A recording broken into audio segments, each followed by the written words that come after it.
Good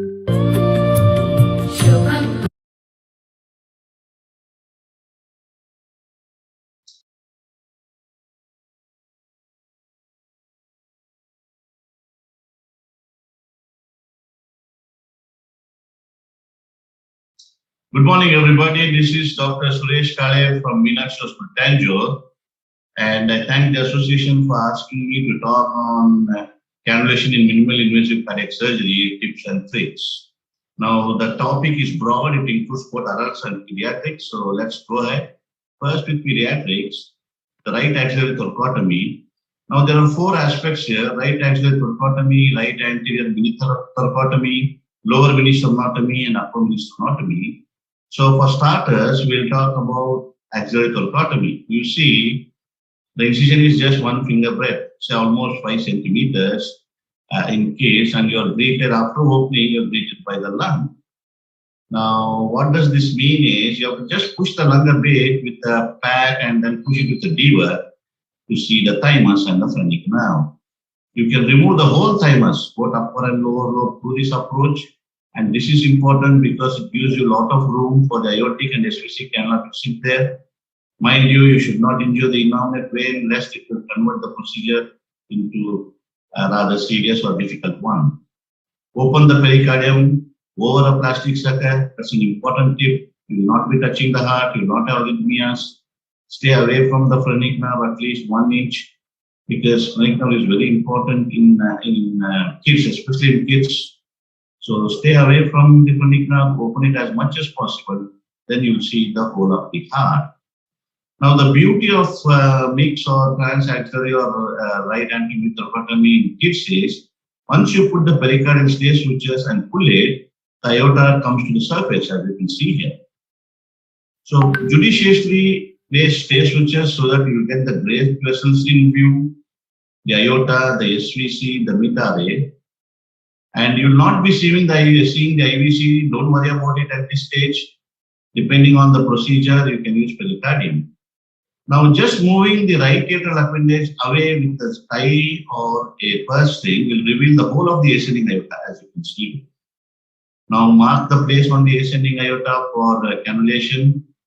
The problem here is the ascending aorta has to be handled by the surgeon himself. So you should stabilize with one hand and take the purse string with the other hand at the site chosen by you. So always choose a site.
Good morning. I'm Dr. Ranjit, Assistant Professor, Department of CVTS, Sree Tirunal Institute of Medical Sciences and Technology. I'll be talking on the anatomy of aortic root. First of all, I would like to thank the organizers.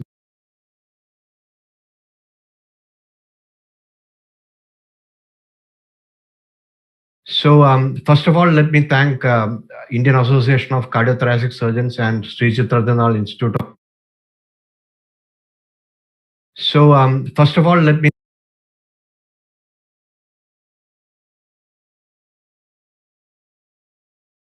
Good morning, everybody. I'd like to thank Vivek Sabari and the organizers.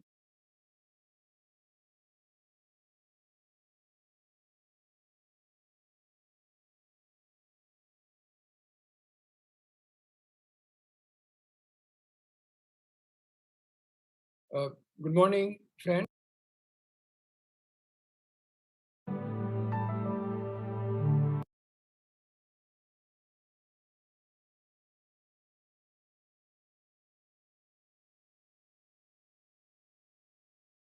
Chairman, sir, ladies and gentlemen, thank you very much for inviting me to do this talk on learning to do VATS and tips and tricks on how to start a program.